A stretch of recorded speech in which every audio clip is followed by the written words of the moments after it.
For the next few minutes, you will witness some highlights of a spectacular and decisive operation. A few brief flashes on the screen will bring you the end product of years of training and planning and construction. The aircraft you will see took decades to develop. The men who jumped from them had to become experts in a matter of months, and they did. The operation was a great success. It saved thousands of American lives that might have been lost in bloody frontal assaults. But as you will see, we had to pay the cost of those saved lives in broken gliders, parachute silk, aviation gas, and 1,000 other items of supply and equipment. This is not a war that can be won by dollars and cents alone, but neither can it be won without dollars and cents. The money for gliders and parachutes, yes, and for bandages, come partly out of the war bonds you buy.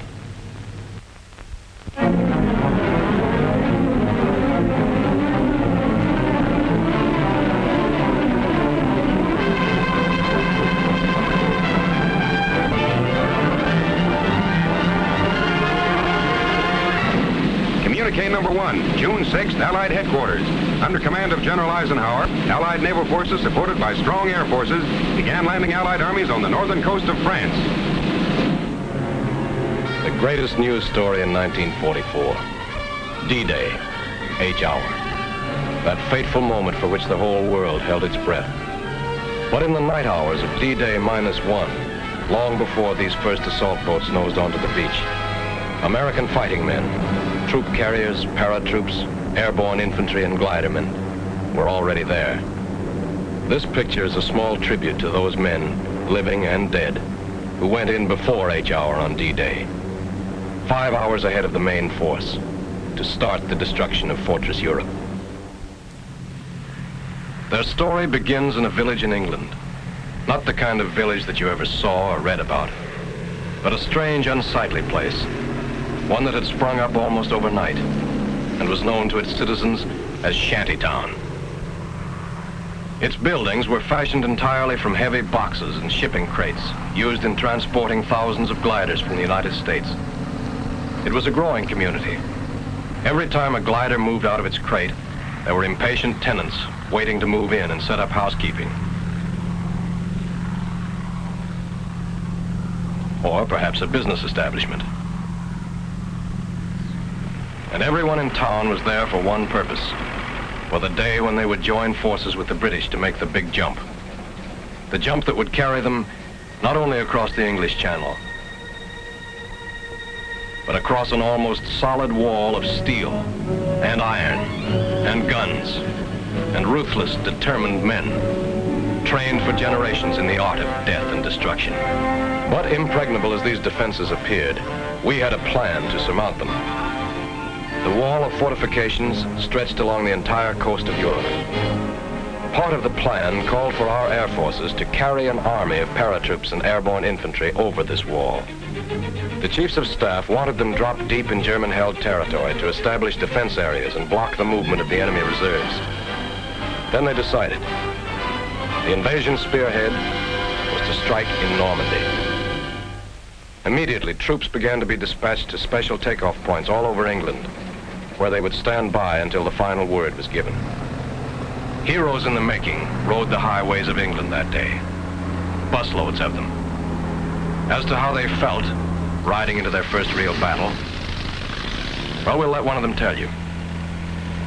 It was just another ride at first, taking us somewheres for another training hop, maybe. After 18 months of training, you get so you don't expect anything else. At least that's the way we paratroops figured, and I guess the glider guys felt pretty much the same. But we found out different. They took us to a sealed airport where nobody was allowed in and none of us allowed out. This didn't bother the hot lick swingsters. We kept in shape with regular exercises and then maybe a game or two. We knew there was something cooking now, something big. And we spent any spare time we could find in reading letters from home or maybe writing one to the folks and that special girl. Invasion markings painted on every ship and glider brought the whole thing even closer to us. We'd soon be on our way. Money was passed out. The kind you can spend in France. They hadn't forgotten a thing we'd need. Neither had we. But when these were taken care of, not many of us forgot that for our kind of guys, knives and guns aren't enough.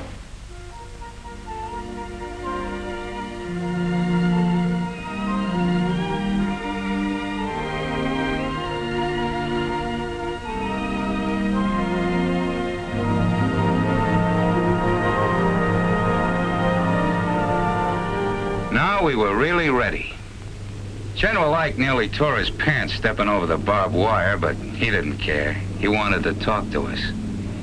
Ike had a lot of questions to ask. What's your name, soldier, he says. Where's your hometown? Who's the toughest man in the outfit? We told him we'd give him the answer to that last one when we got back. He inspected a few of the boys who really have to be tough. The Pathfinders. They go in ahead of all of us and plant signal markers so we can find a way.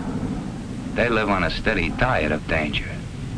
When Ike got through with us, we were all keyed up, raring to go. And then it was time. Most of these men had never seen real combat, but remember them. Look at their faces. They've seen plenty of action since. They're the boys of the 82nd and 101st Airborne Divisions. The men who faced von Rundstedt in Belgium, stopped them cold at Bastogne and Stavelot.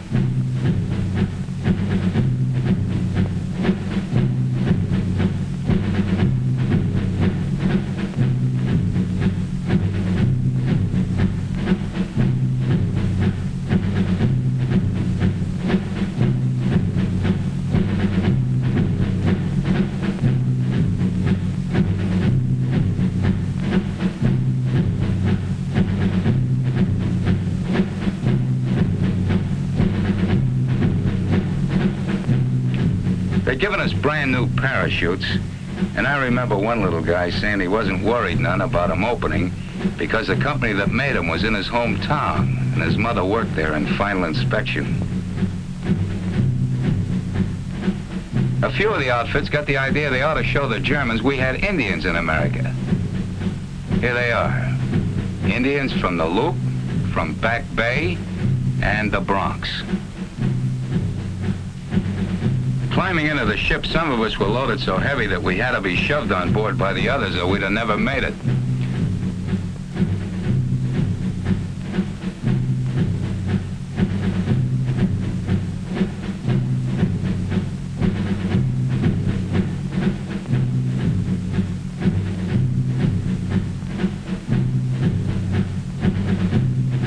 The loading went on into the night.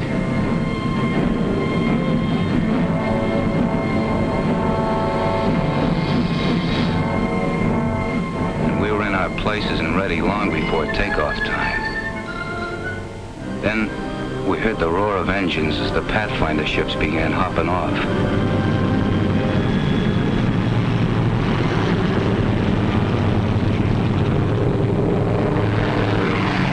We knew we'd be following soon after. That takeoff was something I'll never forget. Sure, we'd all made a lot of training hops, but this was different. Like the first time you ride a bicycle, only with a whole lot farther to fall if anything goes wrong. Nothing did, though. Not with those troop carrier guys at the controls. Talk about making trains run on time. You could have really set your watch by the split-second way those guys took us off. They took those ships off the ground like it was just another practice run. For them, I guess it was. After all, they were going to have to fly it again and again, all night and the next day. Only under fire. And that's no fun when you figure that these C-47s haven't any armor, no guns, and have to fly low over the drop-in zones, straight as on a bombing run. After we hit the channel and started across, every light went out.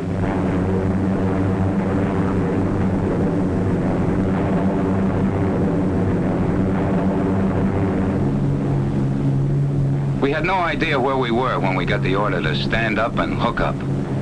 That came so quick we didn't have time to do much thinking before we were over the side and starting that 400-foot drop into France. Thousands of us.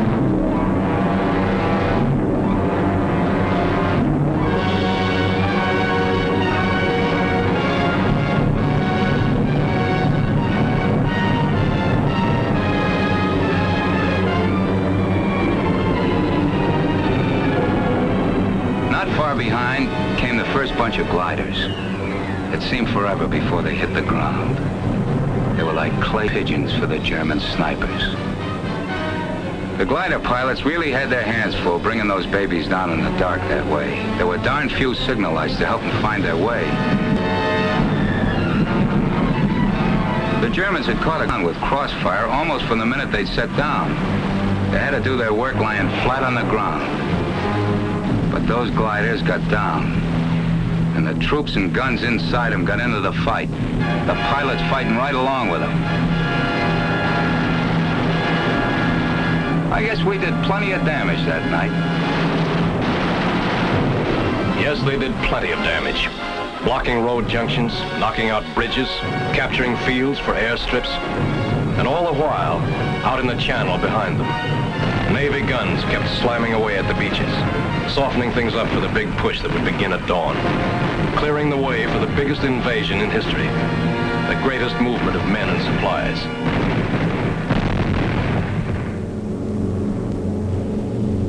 The Troop Carrier Command was ready for its next move. They had massed hundreds of British and American gliders in preparation for the most gigantic aerial towing job ever attempted. Each held a full cargo of jeeps and guns, and the fighting men to use them.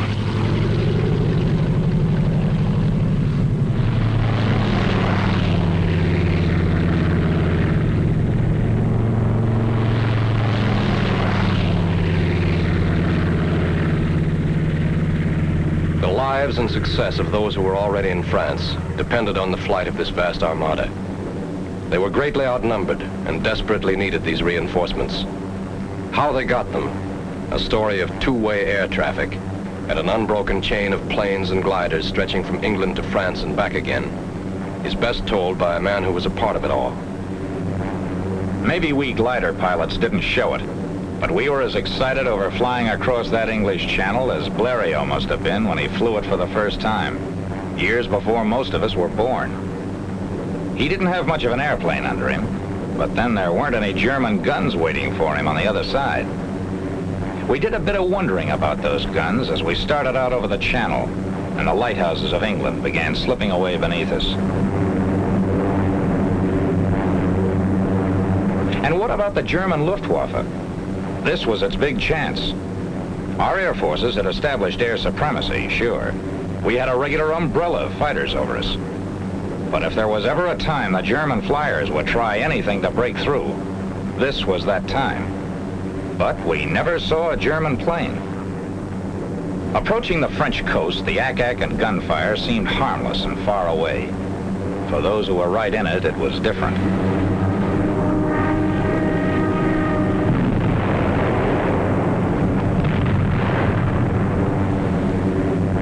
It gave us a feeling of pride to be a part of it all, looking down at those men on the beaches of Normandy. We felt a little guilty, too, sitting up over them, not even getting our feet wet.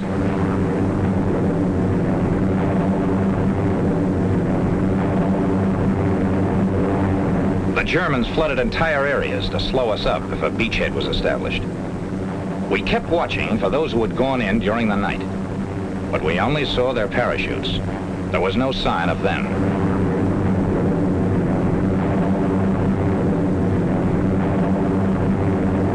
The first glider, we'd find out pretty soon what had happened.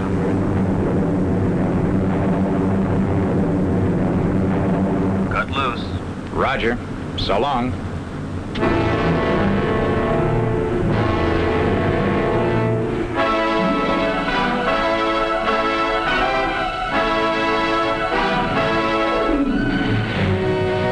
We stretched our glides as much as possible. That way, we ended up near the edge of the fields where we could run for cover as soon as we got out. Not everybody came down exactly where they wanted to. One glider went right into a German field headquarters. And what was that I said about not getting our feet wet? This bunch was lucky. The Germans were under control in this section. But more than one tow ship and glider made its last flight that day. Guns didn't do all the damage. 15-foot poles driven into the ground ripped off wings and smashed through fuselages. The men who stepped out of this glider will never know if their first mission was successful. But it was plenty. Yes, their mission had been successful. But this down payment on freedom ran very high.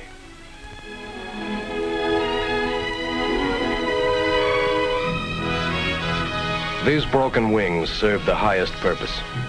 They carried an army into Normandy. An army which spearheaded the Allied invasion, carried the fight for freedom right to the front door of those who had challenged it. A ring of steel and iron and guns and determined free men was closing in. Months and miles of battle lay ahead, but D-Day -1 was the beginning. Okay, troop carrier, where do we go from here?